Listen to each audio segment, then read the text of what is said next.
As part of the celebrations of the Spring Festival, London Eye, one of Britain's landmarks, is illuminated in red and gold, the auspicious colors traditionally used on the Chinese New Year.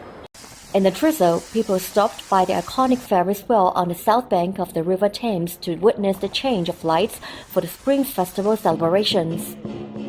The lighting up ceremony dedicated to celebrating the Spring Festival has been held by the London Chinatown Chinese Association and the London Eye for several years.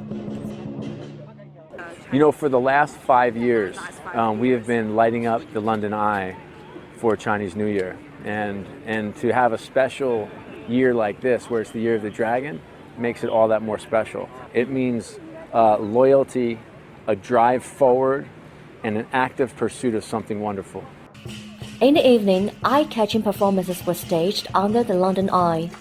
As the year of the dragon approaches, the dragon dance is particularly attractive. An 18-meter-long golden dragon from Tonglian, a district of southwest China's Chongqing municipality, was unveiled during the evening performances.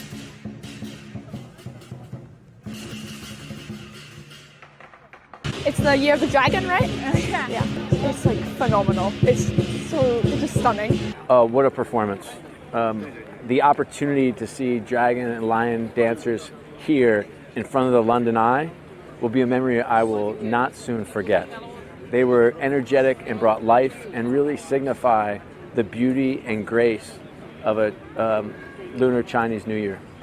Tongliang Dragon Dance originated in the Ming Dynasty and flourished during the Qing Dynasty. In 2006, it was honored as part of the first batch of National Intangible Cultural Heritage. Happy New Year. I hope you have a fantastic year.